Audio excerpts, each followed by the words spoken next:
Boa noite, senhores telespectadores, internautas do Vale do Caí. Aqui o seu programa Maçonaria e Humanidade, para mais uma vez levar até vocês um pouco do conhecimento, da nossa experiência, dirimindo as dúvidas, não as dívidas, né? As dúvidas, e ao mesmo tempo enriquecendo de alguma forma nessa contrapartida da cultura o conhecimento de cada um de nós. Hoje, irmão Giovanni novamente aqui nos abrilhanta o programa.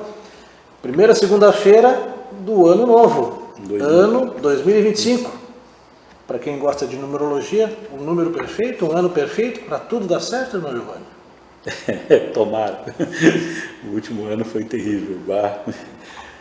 Muito obrigado, irmão, pela companhia. Né? Estamos aí aguardando o retorno do irmão Florencio. Né? Se Deus quiser, tudo der certo, irmão. Logo, ele está voltando agora já no meio do mês, né? Exatamente. Então, se tudo der certo, né? Teremos a presença do irmão aí com a gente, garantido aí. Talvez já no próximo programa. Que maravilha. Ótimo.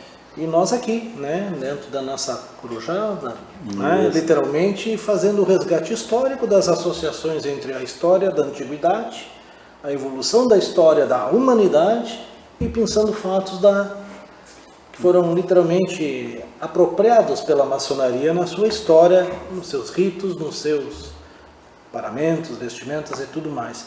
E na nossa última edição falamos dos templários, os cavaleiros templários, aquela ordem, né, que nasceu da necessidade, né, que os cristãos tinham de ter alguém que fosse uma ordem militar e que os protegessem nas suas rotas ao longo da sua jornada até a Cidade Santa. Perfeito. Né?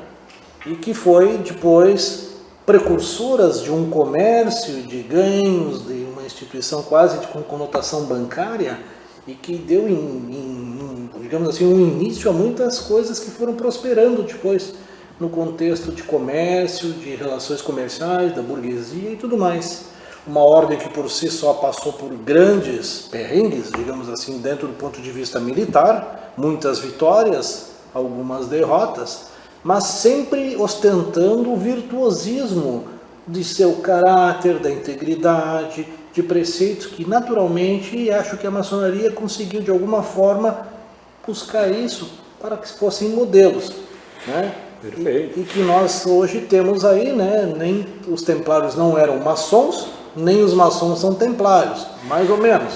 Mas assim, isso é para um outro capítulo.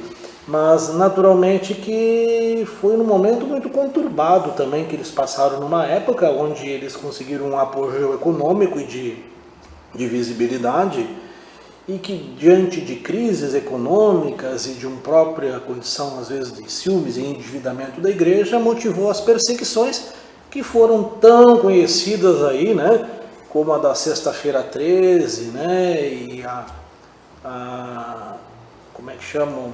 A imolação de um dos seus líderes famosos, e assim a história dos templários foi se caracterizando dentro da história da humanidade. Perfeito, 3 vezes perfeito. Né? Obrigado. Muito bem, irmão. Eu acrescentaria, claro que interessante, a ordem templária, a ordem dos templários, eles levantaram tantos recursos, eles enriqueceram de tal forma que tem alguns autores que chegam a comentar que essa ordem chegou a ser uma das primeiras multinacionais da história da humanidade. Ela se estabeleceu em vários países, tinha escritório, e esse agenciamento de segurança que eles faziam, de escolta para os peregrinos, rendeu muito recurso e também a animosidade de vários grupos, porque eles também foram acusados de uma usura indireta. E eles recebiam, por exemplo, o camarada, você tem uma ideia, o cidadão queria a proteção, né? Um peregrino queria viajar até Jerusalém ou até algum outro local de peregrinação, e ele contratava então os serviços dos templários, né? E eles faziam a escolta, geralmente em grupos, né? para otimizar mais a viagem e tudo mais, os recursos. Cobravam por essa proteção. E aí eles, sim, cobravam uma proteção, mas Ainda bem que é só naquela época que existia isso, né? mas quando hoje, bem lembrado, né? A história se repetindo. E aí o que acontece? É verdade. E eu perdi até o foco, os peregrinos, então, eles pegavam uma propriedade, que não tinha muito recurso, ou pegava só uma propriedade que possuía, e ele, por exemplo, queria se estabelecer em outra localidade, ele vendia essa propriedade, ela dava como garantia no escritório dos templários, né? Ele recebia uma carta de crédito, e ele era descontado um valor X, né, de eles fazerem esse serviço, e eu acho que é justo, né?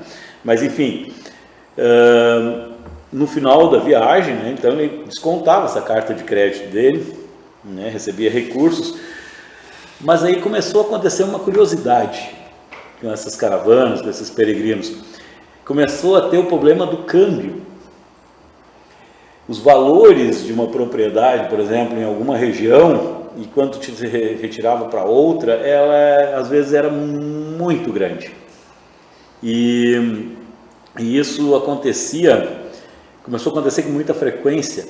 Então, tem autores que falam que os templários chegaram a ser acusados de uma espécie de usura, porque eles intermediavam também a negociação dessas propriedades.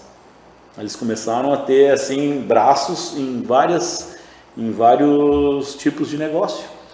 E quando começou o trabalho, né, de acompanhamento dos peregrinos, eles não tinham essa cobrança, eles recebiam da igreja. Eles eram uma espécie de batalhão militar, um grupo militar, um braço militar da igreja. Então eles não cobravam dos peregrinos para isso, eles estavam protegendo os peregrinos que iam consumir nas cidades, na Terra Santa, no local de peregrinação, enfim. E depois começou isso aí. Então, alguns autores falam que esse foi o primeiro grupo, uma empresa multinacional, porque começou a estabelecer escritório em vários países, várias regiões.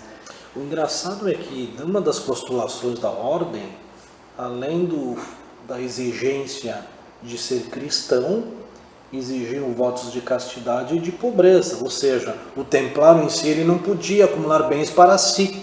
Sim. Mas a ordem em si sobrepujou muito a acumulação de riquezas e coisas, o que gerou muitos ciúmes, inveja e cobiça. Exatamente.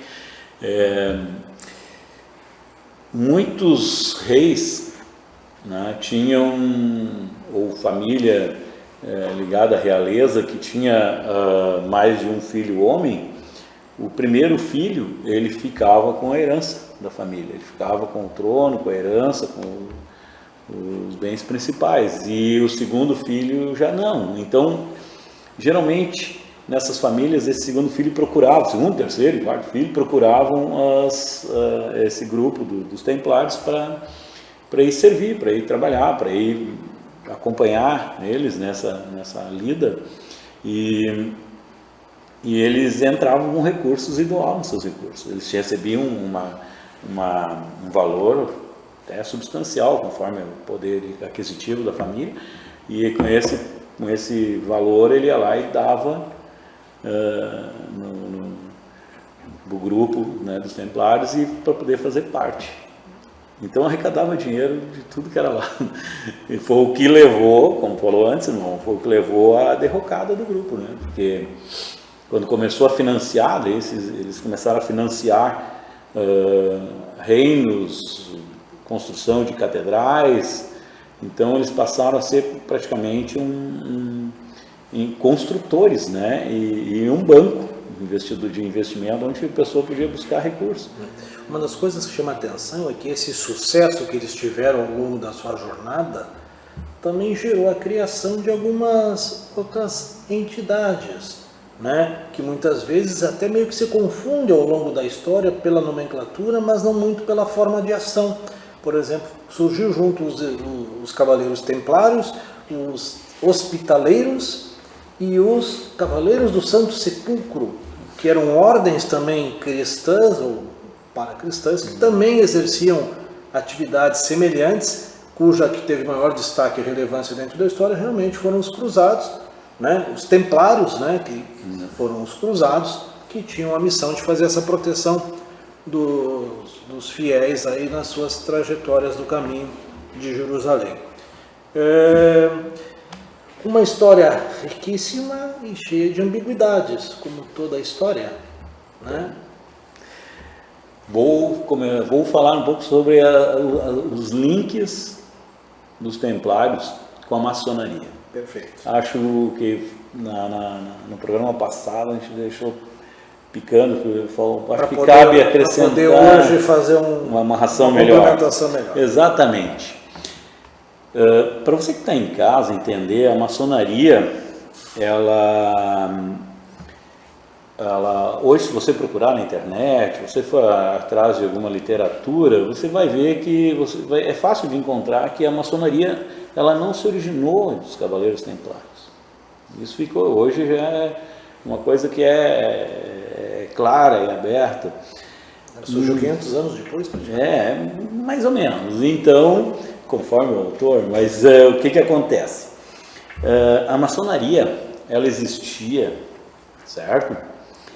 Na forma de guildas de construtores. Então, esse grupo trabalhava como construtor de obras, construtor na área de construção civil, né?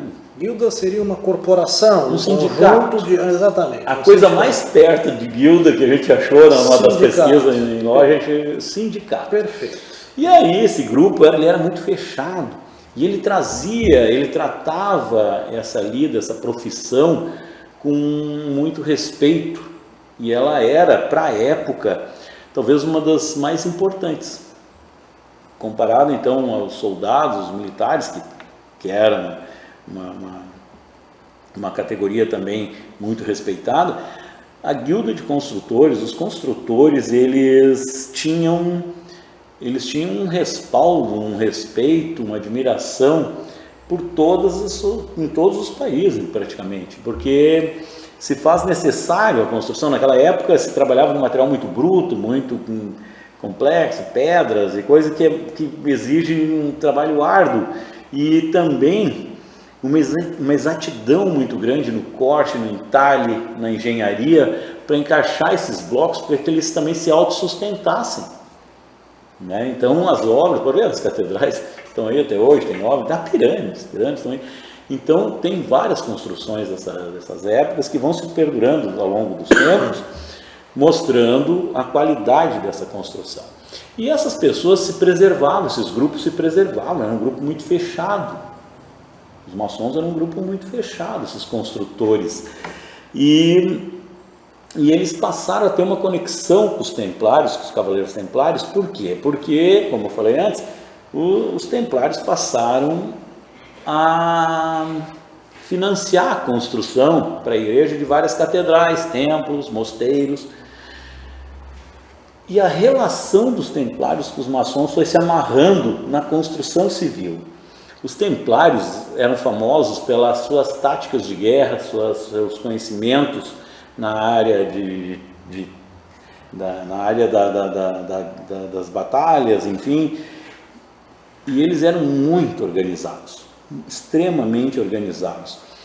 E esse conhecimento que eles tinham na área da guerra, do militarismo, eles passaram a transmitir isso para os construtores, para esses maçons, colocando esses detalhes, inclusive agora não me recordo, mas tem vários nomes de posições nos castelos, nas fortificações, que foram criações dos templários.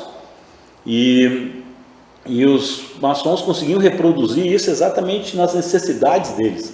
Então eles tinham uma conexão muito boa. E os maçons, com essa conexão, passaram a ser praticamente funcionários dos templários, porque quem financiava a construção das catedrais, das abadias, dos mosteiros, enfim, dos castelos, eram geralmente esses grupos dos templários, e eles passaram a ter uma ligação direta com os maçons. Kremer, e aí tem um grande lance. Sabe por que os templários, cavaleiros templários são chamados de cavaleiros templários? Porque eles se estabeleceram inicialmente no local do templo, onde seria o Templo de Salomão. O primeiro ou o segundo? É o mesmo local. Aí, o que acontece? Os maçons tinham sua ritualística, eles tratavam a construção, essa prática, essa habilidade deles como algo místico, algo mágico, que era um poder que eles tinham. E eles tratavam disso, eles segundo poucas informações, poucas anotações que existem, mas se tratavam dentro do canteiro de obras com muito respeito, mas estudando sempre e fazendo práticas de meditação para manter a harmonia, o entrosamento perfeito entre os colegas ali. E os templários, por terem se estabelecido no local onde seria o Templo de Salomão, por ter ao longo das suas peregrinações, porque ele também já teve conquistas, já teve uma relação mais intrínseca com a igreja e tudo mais, eles passaram a ter acesso a muita informação, a muito material, inclusive místico, esotérico, dizem alguns autores. E essa relação dos maçons com os templários foi ficando bastante íntima, inclusive, segundo se suspeita alguns autores, que houve até um entrosamento bem grande nessa relação. E foi quando a maçonaria também passou a se organizar, se organizar de uma forma mais otimizada. Com o fim dos templários, com a extinção do grupo, que na verdade não aconteceu a extinção de um grupo, mas do ideal não. Esses templários que sobraram, que foram conseguindo se refugiar e foram se escapando, eles conseguiram se introduzir dentro dessas guildas de construtores e passaram a trabalhar junto com os maçons e acrescentar esse capricho, essa organização, esse esoterismo, essa relação com o sagrado, eles passaram a compartilhar com os maçons. E aí a maçonaria, a partir daí, ela começou a mudar. As reuniões maçônicas passaram a ser um pouco diferentes. Operativa? Operativa ainda. Mas elas passaram a ser um pouco mais diferentes e mais organizadas, que com o tempo levou à constituição de lojas mesmo. Mas eles passaram, esse contato com os templários foi muito importante para a maçonaria, para essa questão de se organizar, porque a maçonaria não era exatamente tão organizada na forma como os templários eram. Os templários eram uma organização fantástica, ao ponto de chegar na organização do seu patrimônio, da própria estrutura do grupo, né? E os maçons então passaram a ter essa relação com eles ali, nesse momento que começou com a relação na construção, mas depois com a extinção dos templários, que eles começaram a migrar para a maçonaria, ali foi uma virada de mesa para as maçonarias. Segundo alguns autores, até inclusive é um momento assim bem intrínseco assim, na história da maçonaria, que faz com que a maçonaria passasse a se organizar de forma mais efetiva. Um dos contextos principais dos dogmas da maçonaria é a busca da perfeição, né? Ou seja, é pegar homens livres de bons costumes, íntegros de ideia, livres de vícios, e que possa transformá-los em homens melhores, e que esses homens melhores sejam multiplicadores para outros homens. E aí, dentro desse cenário de multiplicação, né, de pulverização de conhecimento e de virtudes, consiga transformar a sociedade beneficamente para fim de benefícios da humanidade. Dentro da história da maçonaria, em cima desse contexto, sempre se buscou os bons exemplos virtuosos, Não que a gente não tenha maus exemplos dentro da história da humanidade, que passa por julgamentos, e nem muito menos alguns maçons que infelizmente também mancharam o nome da ordem, porque não estavam tão puros e tão dignos de terem sido agraciados como irmãos. Dentro desse contexto, com esse belíssimo relato da história dessa integração entre as guildas e a relação entre a maçonaria e todo esse lado gnóstico, espiritual, fantástico, que eu sei que muito nos atrai, parte do contexto que justamente a maçonaria ela buscou dentro também, e aí os templários foram uma ordem casta de virtudes, de honra, né, tido como honrados, cristãos de boa índole, né, em prol de um bem, ou seja, a defesa do cristianismo, e que foram pensados também como modelos de virtuosismo para a maçonaria também balizar as suas... seria landmarks? Pode ser, sim, com certeza. As suas marcas principais, né, os seus conceitos de origem. E isso é uma coisa que ao longo da humanidade as pessoas dizem, mas a gente vê que tem fulano X, fulano Y, fulano fez aquilo, ciclano. Infelizmente nós somos frutos do pecado original, imperfeitos de natureza, mas nem por isso justifica, né, a aceitação de que o ser humano não possa ter o livre-arbítrio e buscar a melhora do caminho, da composição, da vida em sociedade e justamente nos preceitos de família. E isso o maçom tem muito presente, né? O trabalho, a família, o seu momento, a sua religiosidade. Conversa um pouquinho com nós sobre isso. Está dando aula, né? Essa relação do maçom com a família, o trabalho, como o irmão Kremer falou, ele é um dos princípios que são apresentados já no início da pessoa quando ele ingressa na ordem. É explicado para ele que ele tem que valorizar as 24 horas do dia, né? Então ele tem que olhar, ele tem que encarar o dia com o entendimento de que tudo tem o seu momento, tudo tem exatamente o seu momento. A relação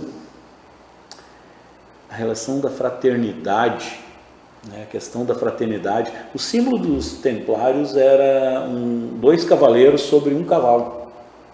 A marca, né, o slogan dos templários, né, que eles traziam no seu escudo, era um cavalo carregando dois templários. Isso para simbolizar a fraternidade, o caráter fraterno da ordem, né, a irmandade, o respeito, o companheirismo, a parceria, e isso o maçom carrega com ele, né? Então o maçom, essa relação do maçom de valorizar a família, valorizar o seu trabalho, suas relações, isso com certeza, né, diz muito sobre a fraternidade e diz muito sobre essa questão dos templários, a relação fraterna com os irmãos. A gente, quando passa a fazer parte de uma ordem, que nem a maçonaria, a gente passa a fazer parte de um time, e a gente se chama de irmãos, todos os membros ali, porque na verdade somos irmãos. E é muito importante a gente lembrar disso. Sabe que é uma coisa interessante? Eu tenho um irmão só, o Juliano Bender, um grande arquiteto, fantástico. E ele é meu irmão mais novo, mas eu brinco que ele é o meu irmão mais velho, porque ele que me puxa a orelha, ele que tenta, ele dá um atendimento para minha mãe. Nós estamos com a mãe meia ruim, né, meia doente, e ela tem um problema no fêmur lá, e está com dificuldade de locomoção, e meu irmão meio que ele faz e acontece com a mãe. E tu sabe que na loja, quando a gente fala sobre irmão, sobre fraternidade, eu lembro sempre do meu irmão Juliano, sabe? E eu lembro dele, e aí eu lembro da minha relação e como eu amo o meu irmão, sabe? E aí eu lembro assim como eu amo os meus irmãos que estão na loja, sabe? E é difícil pra gente, pra te chegar e dizer assim, como eu gosto de uma pessoa que não é meu irmão de sangue, mas eu gosto dele como se fosse meu irmão de sangue. E de início é difícil tu entender, conceber isso, sabe? Então eu penso assim, quando eu lembro do meu irmão, eu lembro dos meus irmãos em loja, eu lembro do meu irmão e faço sempre essa relação. E isso é uma coisa muito gratificante para mim, porque eu me sinto acolhido. Os irmãos um pouco mais, outros um pouco menos, mas eu me sinto muito acolhido. E nessa troca, eu passo assim a ver todos eles como meu irmão Juliano, sabe? Eu olho assim e vejo, e a gente conversa, a gente se brinca e discute algumas vezes, troca, né? Às vezes as coisas meio que a gente não concorda com um ponto de vista ou outro, mas a gente tem a liberdade de falar e ao mesmo tempo de curtir e sentir como é prazeroso, sabe? Espírito fraternal. Exato, sabe? E isso é uma coisa que os cavaleiros templários tinham. Tu vê que tem alguma literatura que fala que a relação deles, entre eles, era tão fraterna, era um troço tão ligado, que criava incômodo nas comunidades, nas pessoas que eram de fora. Assim, coisa mais chata isso, né? Coisa mais perturbadora, mas enfim, né? São relações, e isso tu constrói com a vivência, né? Eu vou fazer um pequeno adendo, até porque eu sei que tem vários irmãos que, graças ao grande arquiteto, nos prestigiam aqui nesse programa do Florencio, que eu tenho que fazer uma pequena colocação para que possa não gerar uma certa polêmica lá na frente. Os Cavaleiros Templários, então, era uma ordem antiga, formada nos anos de 1100, e que foram criados a partir da necessidade da igreja de proteger os cristãos na sua jornada na Cidade Santa. Mas existe dentro da maçonaria um rito chamado rito de York, que é um rito criado na Inglaterra, da qual estabelece, né, a figura de um determinado grau, Cavaleiros Templários, os Cavaleiros do Grau. Exato. Então, isso é uma coisa que aqueles que se aprofundarem um pouquinho, nós não vamos fazer isso aqui, também vão encontrar essa nomenclatura ou eventualmente algumas postagens, seja na internet ou de literatura específica, né? Como a gente sabe, a gente trabalha dentro de lojas de grau simbólico, primeiro, segundo e terceiro grau, aprendiz, companheiro e mestre, mas existem os que querem alçar a caminhada na escada de Jacó, do conhecimento, rumo ao 33. E num desses graus aparece a figura depois do cavaleiro. E isso é só para dar uma ilustração pequena de que a coisa é muito mais ramificada. Perfeito. E por si só mais bonita ainda. Então, relembrando, né, o programa está encerrando, né? Como é rápido isso? Não, vamos pedir para fazer aqui prorrogação. Tinha que ter pelo menos uns 10 minutos. Lembrando então que a maçonaria traz essa questão fraterna dos templários, né? A questão fraterna, essa relação da fraternidade do grupo irmãos. Os toques, palavras, sinais que a maçonaria usa para se identificar, já existia nas guildas de construtores, mas eles foram muito mais aperfeiçoados e tendo um caráter até maior, mais forte, com a participação dos templários, a vivência com os templários. E também tem outras relações que foram também a hierarquia, a questão da hierarquia, da questão de posição, como se posicionar num templo, e as espadas, enfim, né? Nós herdamos a indumentária e um pouco da filosofia militar, né? Mais ou menos isso. Que maravilha! Chegamos mais uma vez quase ao término de um... Peraí, para a semana que vem. Semana que vem eu tenho uma sugestão. Vai. Acho que temos que trazer agora como resgate a chegada da maçonaria no Brasil. A maçonaria no Brasil. As origens da maçonaria no Brasil. Perfeito. Tá. Acho que é um tema que vai puxar um pouquinho desse histórico que a gente tem trabalhado, juntamente com os componentes da atualidade contemporânea. Chegando a 1500. Portugal, Espanha, Península, Fula, Napoleão, papapá, e vem pra cá todo mundo. E aí começa a festa. Tem coisa interessante. A maçonaria no Brasil tem bastante coisa interessante. Vamos fazer? Vamos, sou parceiro. Então tá. Vamos lá então. Queridos telespectadores internautas, chegamos ao fim de mais uma Maçonaria Humanidade, nessa segunda-feira brindada por Deus e que aqui estamos, desejando a todos um ano muito próspero, de muita saúde, de muita alegria e felicidade, nossa primeira segunda-feira do mês, convidando a todos para prestigiarem através dos canais, internet, YouTube, né? E sempre no canal 6 TV Mon HD, o nosso programa Maçonaria e Humanidade. Irmão Giovanni, suas considerações. Muito obrigado, mano, pela companhia, pela parceria, né? Um abraço a todos. Privilégio, né? Ter uma cultura dessa, né? Tá bom. Então melhor. Boa noite. Boa noite a todos.